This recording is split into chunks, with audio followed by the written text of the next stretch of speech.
শসা মুখে দিলেই যেন এক ধরনের সতেজতার ছাপটা আসে শরীরে। পানিতে ভরপুর এই সবজি গরমকালের জন্য দারুণ একটি স্ন্যাক্স। এটি শুধু শরীর ঠান্ডায় রাখে না, বরং পেট ভরায়, কিন্তু অস্বস্তিকরভাবে ফাঁপা ফাঁপা অনুভূতির সৃষ্টি করে না। সালাদ কেটে লবণ ছিটিয়ে কিংবা স্মুদি বা ডিটক্স ড্রিঙ্কে মিশিয়েও খাওয়া হয় এই সবজি। কিন্তু প্রশ্ন হচ্ছে, শসা খাওয়ার সেরা সময় কোনটি? খাবার খাওয়ার আগে নাকি পরে খাওয়া উচিত এই সবজি? আর কতটুকুই বা স্বাস্থ্যকর এটি খাওয়া?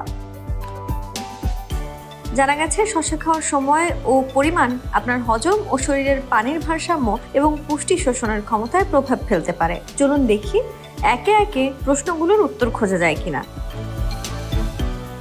শসা পানিতে পরিপূর্ণ থাকলেও এতে রয়েছে vitamin K, potassium, magnesium, antioxidant এবং কিউকারবিটাসিন নামে উদ্ভিজ্জ যৌগ, যার প্রদাহনাশক গুণ রয়েছে। শসা শরীরের পানির ভারসাম্য বজায় রাখে, হজমের সহায়তা করে এবং কম ক্যালোরিতে পেট ভরানোর মাধ্যমে ওজন নিয়ন্ত্রণে রাখে।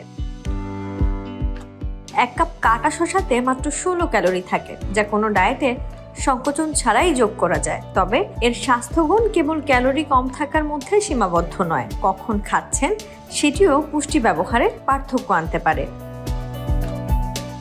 শসা সিলিকা খনিজে সমৃদ্ধ, যা সংযোগকারী টিস্যুকে মজবুত রাখতে সাহায্য করে, আর এতে থাকা ফাইবার মলত্যাগ নিয়মিত রাখতে সহায়তা করে। তাই এটি কেবল সতেজ স্ন্যাক নয়, বরং এটি সুষম খাদ্যাভ্যাসের জন্য দুর্দান্ত সংযোজন। এবার জানবো খাবারের আগে শসা খেলে কি হয়।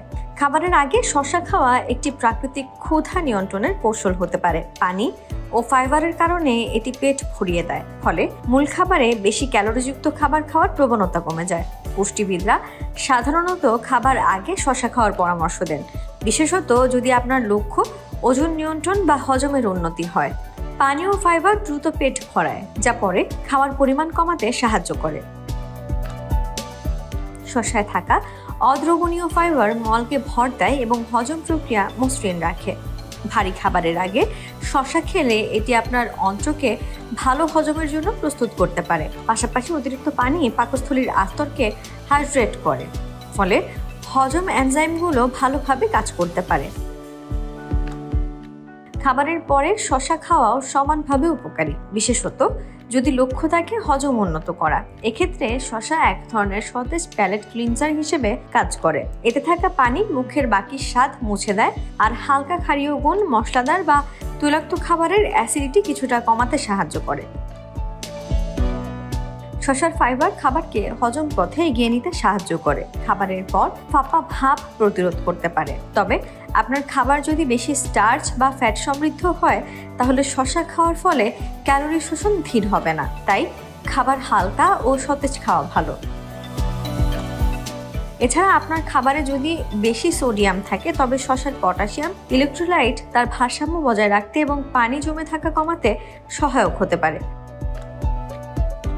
রাতের খাবারের পর শসার একটি টুকরো কম ক্যালোরির ডেজার্টের বিকল্প হতে পারে, যা অতিরিক্ত চিনি বা ফ্যাট ছাড়াই মিষ্টি খাওয়ার প্রবণতা কমাতে সাহায্য করে। রাতে অনেকক্ষণ না খেয়ে থাকার পর সকালে শসা খেলে শরীর পুনরায় হাইড্রেট হয়। সন্ধ্যায় এটি হালকা কম ক্যালোরির স্ন্যাক্স হিসেবে খাওয়া ভালো। এটি ভারী হজমের কারণে ঘুমের ব্যাঘাত ঘটায় না। যাদের অ্যাসিড রিফ্লেক্স রয়েছে তাদের জন্য শসা উপকারী হতে পারে। এটি কোমল, অ্যাসিডিক বা ফ্যাট সমৃদ্ধ নাস্তার তুলনায় রাতের অস্বস্তি কমায়।